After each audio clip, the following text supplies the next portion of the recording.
suivi en direct à travers le monde. L'espace 50 a servi de cadre pour le lancement des cours radiodiffusés en langue nationale à l'intention des élèves de première et deuxième primaire. Une cérémonie en pleine émission télévisée à laquelle ont pris part toutes les parties prenantes à ces programmes très ambitieux initiés par le ministère de l'EPST. Le bien fondé de ces cours à distance et surtout la quintessence des matières qui seront dispensées ont été expliquées tour à tour par le ministre de l'EPST, l'ambassadeur des États-Unis en RDC et le représentant de l'USAID, l'agence américaine qui apporte le soutien financier. Willy Bakonga lui-même a remis symboliquement le programme à un échantillon d'élèves. Suivre notre programme, un programme important. Et une radio, canal par lequel ces élèves suivront les cours, remises par Mac Hammer, ambassadeur des États-Unis.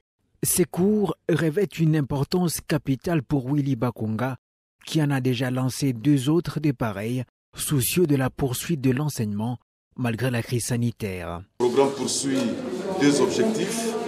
Le premier, c'est d'abord permettre aux enfants de connaître leur identité, connaître leur culture, puisque ce sont des petits-enfants, ils doivent grandir avec un esprit patriotique. Et l'esprit patriotique, c'est d'abord connaître sa langue, connaître, n'est-ce pas, ses valeurs.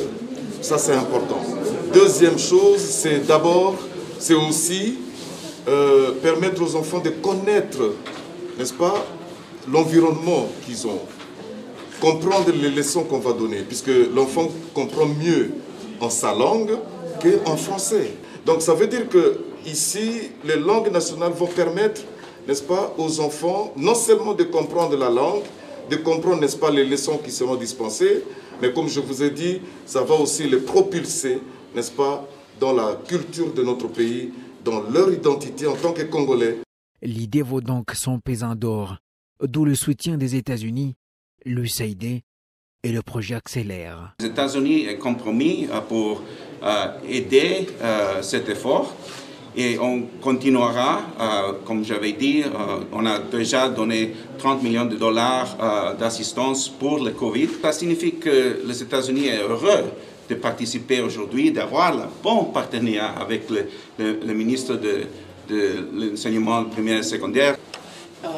Ce programme d'éducation à distance. Bon, enfin, on a déjà développé des leçons et des matières d'éducation et maintenant il faut diffuser. Cette démarche fait suite aux précédentes initiatives prises par le numéro 1 de l'EPST pour assurer la continuité de la formation des élèves pendant cette période de confinement et des fermetures des écoles. Elle vient donc s'ajouter au programme classe télévisée sur Éduc TV, sur Radio Kapi et sur la RTNC. La diffusion de ce programme commence ce vendredi 12 juin.